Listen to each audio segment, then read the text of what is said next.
Hello दोस्तों, उम्मीद करती हूँ कि आपको मेरी नई कहानी पसंद आएगी।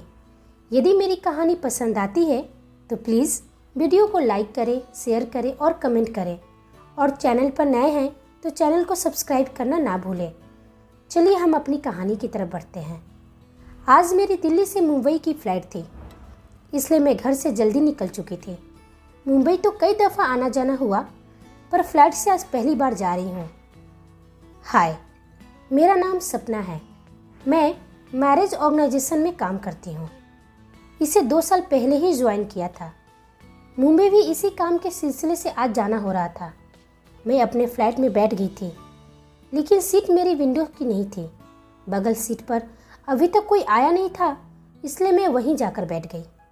प्लेन को अभी टेक ऑफ होने में थोड़ा टाइम था। फ्लाइट के विंडो से बाहर देखने का मज़ा ही कुछ और था। मन में थोड़ी घबराहट भी थी और थोड़ी खुशी भी। तभी किसी शख्स ने कहा, एक्सक्यूज़ मी। यह शब्द सुनकर मैं समझ गई कि सीट पर बैठने वाला आ चुका है।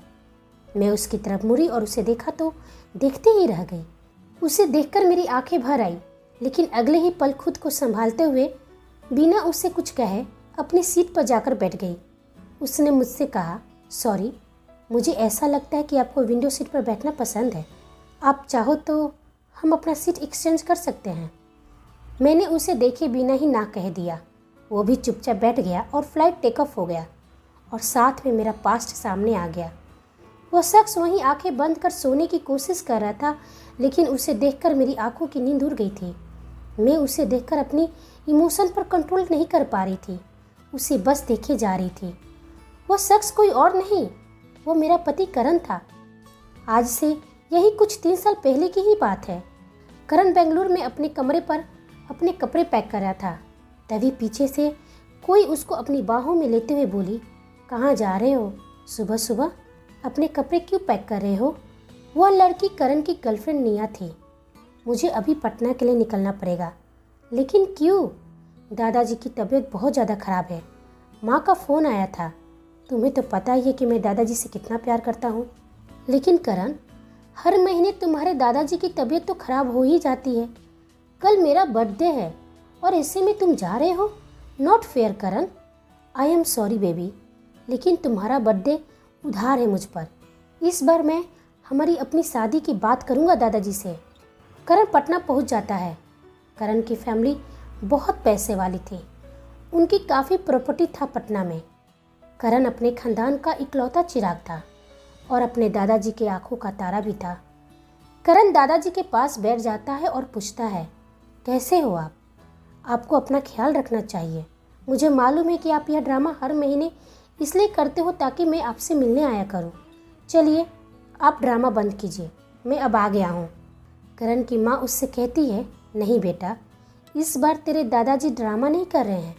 उनका सच में तबीयत खराब हो गया है। दादाजी के पास करण पूरी रात बैठा रहा।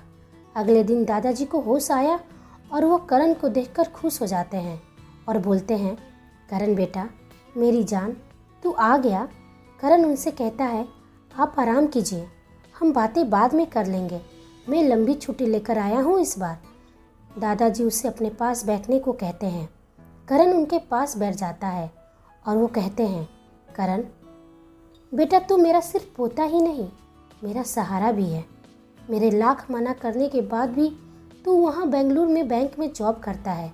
तेरी खुशी थी इसलिए हमने हाँ कर दिया, लेकिन अब तुझे मेरी एक आखिरी इच्छा पूरी करनी है बेटा। करण कहता है, मैं आपकी हर इच्छा पूरी करूँगा, पर अभी आप आराम कीजिए। नहीं बेटा, मुझे अभी ही बात करनी है। ज़िंदगी का भरोसा नहीं है, बाद में मौका मिले या ना मिले। ठीक है दादाजी, बोलिए, क्या है वो इच्छा? मैं चाहता हूँ कि तुम शादी कर लो। यह सुनकर करण खुश हो गया। वह अपनी और निया की शादी की बात करने का आज उसे मौका मिल ही गया। वह मन ही मन में खुश हो रहा था कि दादाजी तभी बोले, मैंने तुम्हारे लिए लड़की देख लिया है। करण उन्हें हैरानी से देखकर पूछता है, क्या? कौन है वो लड़की? लड़की बहुत अच्छी है करण, वो तुम्हें जानती है और तुम भी उसे जानते हो। किसे जानता हूँ दादाजी? अब किसकी बात कर रहे हैं? सपना की बात कर रहा हूँ, तुम्हारी क्लासमेट। भूल गया उसे? सपना करण की स्कूल की दोस्त थी। लेकिन उसने तो बीच में ही स्कूल छोड़ दिया था और पटना से चली गई थी। और इन 8-10 सालों में उससे मिलना तो दूर, उसे देखा तक नहीं हूँ। मुझे तो अब उसका चेहरा तक याद नहीं है। वो बचपन की बात थी दादाजी, तो अब देख लो, मिल लो, जान लो, दादाजी ने करण से कहा। लेकिन आप मेरी भी बात सुन लीजिए दादाजी। तभी उनके फैमिली डॉक्टर कहते हैं, सॉरी आप दोनों को बीच में रुकने के लिए। करण डॉक्टर से मिलता है और डॉक्टर उसे बाहर जाकर बताते हैं, करण आपके दादाजी को हार्ट की प्रॉब्लम है और अब उनकी उम्र भी हो चली है। ऐसे में उनका खुश रहना बहुत ज़रूरी है। तुम्हारे पापा के जाने के बाद तुम ही उनके लिए सब कुछ हो। करण के पापा का कुछ साल पहले ही रोड एक्सीडेंट में मौत हो गई थी। तब से उनकी तबीयत खराब रहने लगी थी। करण को ना चाहते हुए भी इस शादी के लिए हाँ करना पड़ा, लेकिन उसने कहा, मेरी भी एक शर्त है दादाजी। कहो बेटा। यह शादी बिल्कुल ही सिंपल तरीके से होनी चाहिए, ना इसमें कोई लोग और ना ही कोई ढोल नगारा। करण की माँ यह सुनकर उससे कहती है, यह तू क्या बोल रहा है बेटा? शादी करना है कि मातम मनाना है? इस घर का इकलौता शादी है। पूरे शहर को इस बात का पता होना चाहिए, और सपना के परिवार को क्या बताएंगे हम? करण किसी तरह इस शादी को रोकना चाहता था। सपना से मिलकर वो अपने और निया के बारे में सब कुछ उससे बताना चाहता था। तभी दादाजी ने कहा, कोई बात नहीं बहू, आजकल के बच्चों को समझाना मुश्किल है, लेकिन मेरा पोता यदि यही चाहता है तो यही सही। करण का दाव फेल हो गया। वह सपना से मिल भी नहीं पाया। इधर निया भी उसे बार बार फ़ोन किए जा रही थी। सपना और करण की शादी हो गई। सपना अपने सुहाग रात की सेज पर घूंघट ओढ़े करण का इंतजार कर रही थी। इतने साल उसने भी करण से मिलने का, उससे बात करने का, अपने दिल का हाल बताने का इंतजार जो किया है। करण कमरे में जाता है और सपना को इस तरह घूंघट में देखकर उसे बहुत गुस्सा आ रहा था। वो कहता है, सपना। जैसे ही सपना अपना नाम सुनती है, उसकी दिल की धड़कन तेज हो जाती है। देखो और मेरी बात सुनो, मैंने कभी नहीं सोचा था कि तुमसे मिलकर इतने साल बाद भी मुझे खुश होने की जगह दुख होना पड़ेगा। सपना यह सुनकर घूंघट से ही करण को एकटक से देखती है। वो कहता है, देखो मैं जानता हूँ कि तुम्हें इस तरह कहना गलत है, लेकिन मेरे पास कोई रास्ता नहीं है। मैं तुमसे प्यार नहीं करता हूँ सपना, और कभी कर भी नहीं पाऊँगा। इस शादी को मैं कभी नहीं निभा पाऊँगा। करण यह बात बोले जा रहा था। मैं किसी और से प्यार करता हूँ और हमेशा उससे ही करते रहूँगा।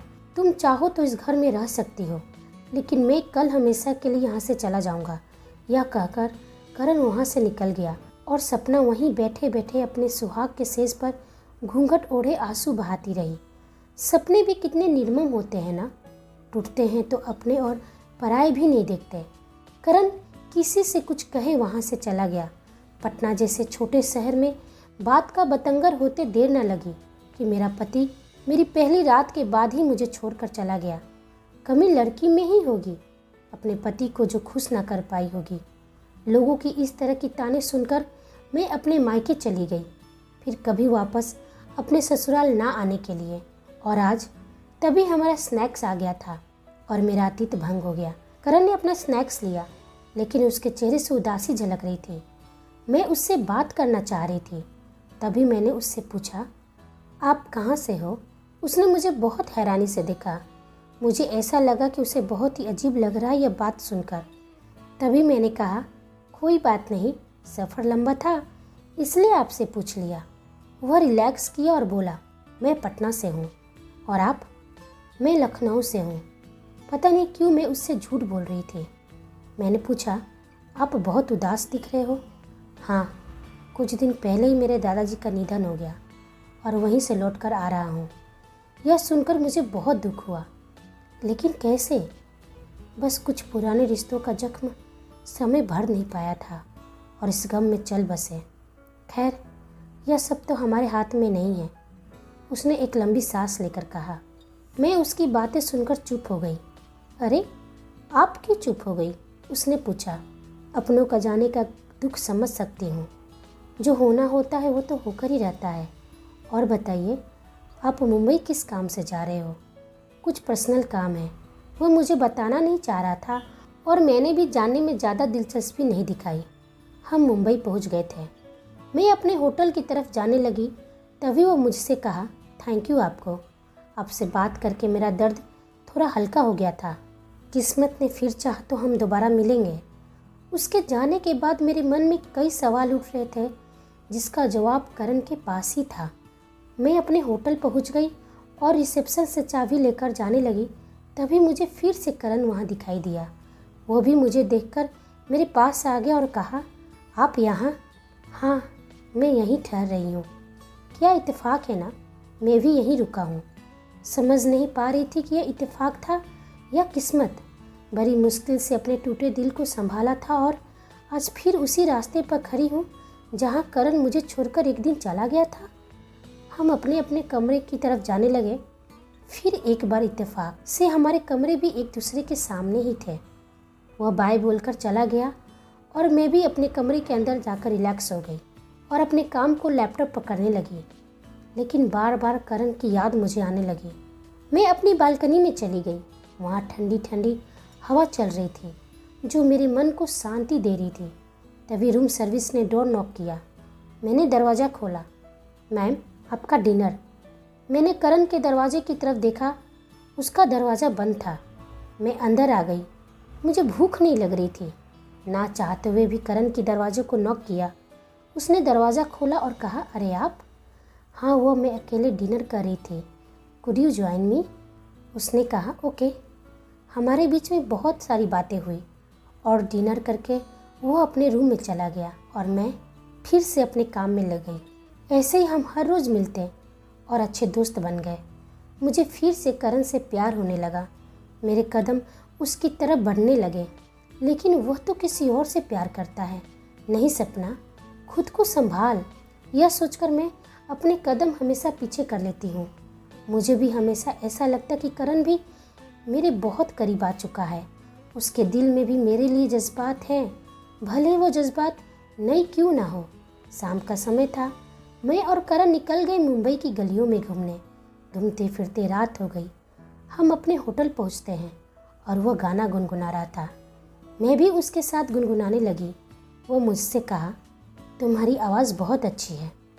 मैंने कहा, थैंक यू, यह बात मैं जानती हूँ। उसने फिर कहा, जानती हो आज मैं कितने समय बाद इतना खुश हुआ हूँ, वो भी सिर्फ तुम्हारी वजह से, इसलिए तुमको थैंक यू। करण का इस तरह से मुझे बोलना मेरे लिए बहुत ही अजीब था, क्योंकि मैं करण को जितना जानती हूँ वो बहुत जिंदा दिल इंसान है। फिर ऐसा क्या हो गया इन सालों में कि वो आज ऐसी बातें कर रहा है मुझसे। मैंने पूछा, ऐसे क्यों बोल रहे हो? खुश होने के लिए कोई वजह की ज़रूरत नहीं है, हमारी इच्छा होनी चाहिए, समझे मिस्टर करण? वो मेरी तरफ बहुत गौर से देखने लगा। एक पल के लिए मुझे लगा कि कहीं वो मुझे पहचान तो नहीं लिया ना। ऐसे मुझे क्यों देख रहे हो? वो मुस्कुरा उठा कुछ सोचकर। क्या हुआ, बताओ ना। इतना आसान नहीं होता सबकी ज़िंदगी मिस सपना। यदि इच्छा हो भी खुश होने का, मुस्कुराने का, तो ज़िंदगी वजह देना ही भूल जाती है। क्या छुपा रहा है करण अपने दिल में? कौन सा दर्द है उसके दिल में कि जो उसके चेहरे पर झलक जाती है? अच्छा, मैं अब चलती हूँ अपने कमरे में, तुम भी जाकर सो जाओ, रात काफ़ी हो चुकी है। तभी अचानक मेरी पैर फिसल जाती है, लेकिन मुझे गिरने से पहले ही करण मेरे हाथ को थाम लेता है और मुझे ऊपर की तरफ खींच लेता है। ऊपर खींचते ही मैं उसकी बाहों में समा जाती हूँ। फिर एक बार मेरा दिल की धड़कन तेज हो जाती है, सांसें तेज चलने लगती हैं। मैं खुद को उससे दूर करती हूँ। इससे पहले कभी हम इतने करीब नहीं आए थे। मैंने अपने आप अपनी आंखें बंद कर ली। आज मैं खुद को पूरी तरह से उसे समर्पित कर देना चाहती थी, लेकिन एक ही झटके में फिर से मेरा ख्वाब टूट गया। वह एक बार फिर मुझे ऐसे ही छोड़कर चला गया। मेरी आंखें फिर से उसे बस जाते हुए बेबस होकर देख रही थी। सुबह हो गई। रात की हुई घटना शायद हम दोनों को ही अस्वीकार्य था। सब कुछ भूलकर मैंने उसे कॉल लगाया, लेकिन उसने मेरा कॉल नहीं उठाया। अरे, मेरा कॉल क्यों नहीं उठा रहा है करण? कहीं रात में जो हुआ उसकी वजह से तो नहीं। मैंने सोचा कुछ देर बाद ट्राई कर लूँगी, लेकिन ऐसे ही शाम हो गई। ना उसने मुझे कॉल किया और ना ही कोई मैसेज। फिर मैं उसके कमरे की तरफ गई। रूम बंद था। मैंने स्टाफ से पूछा, मिस्टर करण क्या चेकआउट कर गए? नहीं मैम, वो तो मॉर्निंग से ही बाहर है। करण बिना मुझसे मिले कहाँ चला गया? मैंने एक बार फिर उसे कॉल लगाया, लेकिन इस बार भी वो मेरा फ़ोन नहीं उठाया। मैं होटल से बाहर आकर उसे ढूंढने लगी। कल रात जहाँ जहाँ हमने साथ समय बिताए थे वहाँ वहाँ जाकर देखा। मुझे अब गुस्सा भी आ रहा था कि हर बार मैं ही उसके पीछे क्यों जा रही हूँ, क्यों वह मेरी भावनाओं से खेलता है। तभी वहीं पास के गार्डन में वो बैठा था। उस पर मेरी नज़र गई और मेरी जान में जान वापस आ गई। मैं जाकर उसके पास बैठ गई। वो मुझसे नज़रें चुराने लगा। ऐसा क्या हो गया है करण? सुबह से ही तुम्हें कॉल किए जा रही हूँ, लेकिन तुम हो कि कुछ भी नहीं। कम से कम एक मैसेज तो कर सकते थे ना। वह खामोश था। मुझे ऐसा फील हो रहा था कि शायद वो कल रात के लिए शर्मिंदा है। मैं भी गुस्से में बोली, ठीक है, तुम्हें मुझसे बात नहीं करना है, इट्स ओके, अब मैं जा रही हूँ। तभी उसने कहा, मेरा तलाक हुआ है। यह सुनकर मैं वहीं उसके पास बैठ गई। उसने कहा, कल के लिए सॉरी और अभी के लिए भी। सुबह से ही मैं कोर्ट में था। मैं इसी सिलसिले से मुंबई आया हुआ था। मैंने कहा, सॉरी, मुझे मालूम नहीं था। तुम क्यों सॉरी बोल रही हो? यह तो होना ही था एक दिन। 1 साल पहले ही मेरी शादी मेरी गर्लफ्रेंड निया से हुई थी, जिसे मैं बहुत ही प्यार करता था। उसके लिए मैंने अपना सब रिश्ते छोड़कर उसके पास चला गया था। लेकिन शादी के बाद मुझे झटका लगना शुरू हो गया जब वो मेरे बच्चे को जन्म देना ही नहीं चाहते थे। मैंने पूछा, लेकिन क्यों? इसलिए क्योंकि वो मुझे यह कहकर ताना देती कि मेरे पास है ही क्या अपने बच्चे को देने के लिए। मेरी कमाई से तो मुश्किल से वो अपना खर्चा निकाल पाती है। रोज़ रोज़ के झगड़े से मेरा मन उसका प्रेजेंस महसूस करना बंद कर दिया। इसलिए हमने तलाक लेने का सोच लिया। उसे मुझसे जो चाहिए था वो मेरे पास काफ़ी नहीं था, धन दौलत, बस उसे यही चाहिए था। लेकिन मैं अपने बाप दादा की दौलत को छोड़कर उसके पास चला गया था, जिसे वो मंजूर ना कर सके। कहते हैं ना सपना, तुम्हारा कर्म एक दिन लौटकर तुम्हें थप्पड़ मारता है। बस यही मेरे साथ हुआ है। ऐसे क्यों बोल रहे हो? तुमने ऐसा क्या कर दिया? मैं अनजान बनकर पूछी। उसने बोलना शुरू किया। 3 साल पहले मेरी बचपन की दोस्त से मेरी शादी हुई थी। और इत्तेफाक तो देखो सपना, उसका नाम भी सपना ही था। वो मुझे स्कूल के समय से ही प्यार करती थी, लेकिन मैं कभी उसे पसंद नहीं करता था। दिखने में बहुत मोटी थी, चेहरा बिल्कुल खुला हुआ था, लेकिन उसका दिल बहुत अच्छा था। मेरी हर बार इंसल्ट करने के बाद भी वो मेरी बातों को बुरा नहीं मानती थी। और स्कूल के बाद वो पटना छोड़कर चली गई। मैं उसके जाने से बहुत खुश था कि अब उससे मेरा पीछा छूटा। फिर मेरे ऊपर मेरे घर वालों के दबाव के कारण मेरी उससे शादी हो गई। मैं उसे यह बोलकर कि मैं निया से प्यार करता हूँ, उसे छोड़कर बेंगलुरु चला गया। फिर मैंने पूछा, तुमने एक बार भी नहीं सोचा कि इस तरह से उसे छोड़कर जाने से समाज, अपने आसपास के लोग उसे किस नज़र से देखेंगे? क्या क्या उसे ताना सुनना पड़ा होगा? मुझे यह महसूस हुआ, लेकिन मैं देर कर चुका था उसकी तकलीफ़ को समझने में। मुझे समझ में आ गया था कि मैंने उसके साथ गलत व्यवहार किया था। मैंने उसे बहुत ढूंढा, वापस घर भी गया, दादाजी माँ से माफ़ी मांगा। मैं सपना के भी घर गया, लेकिन मुझे उसका कहीं भी पता नहीं चला। मैं हर रोज़ प्रायश्चित की आग में जल रहा हूँ कि एक बार उससे माफ़ी मांग लूँ पैर पकड़कर, फिर वह जो सज़ा देगी वो मुझे मंजूर होगा। वाह, कितनी आसानी से तुमने बात बोल दिया। उसे अगर तुम्हें सज़ा देना ही होता करण, तो तुम जब उसे छोड़कर गए, वो भी बिना उसकी किसी गलती की, उस समय ही वो तुम्हें सज़ा दे चुकी होती। छोड़कर तुम गए, लेकिन समाज ने उसे ताने दिए। समाज के तानों से वो तंग आकर मायके चली गई, लेकिन वहाँ तो अपने ही उसे ताने देने लगे। तंग आकर वो लखनऊ चली गई, सबसे अपना रिश्ता तोड़कर। तुम्हें पता है उसके माँ बाप इस शादी के लिए राजी नहीं थे। उसने उनको मनाया, इसमें साथ दिए तुम्हारे दादाजी और तुम्हारी माँ ने, लेकिन एक पल में तुमने सब कुछ खत्म कर दिया।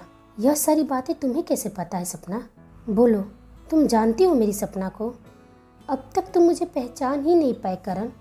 मैं ही हूँ तुम्हारी सपना। यह सुनकर करण की आंखें भर आई। वो अपने घुटने पर बैठकर हाथ जोड़कर मुझसे माफ़ी मांगने लगा। यह क्या कर रहे हो करण? उठो, सब देख रहे हैं। तुम्हें छोड़कर समाज के बीच में जा सकता हूँ तो माफ़ी भी तो समाज के बीच में ही मांगना चाहिए।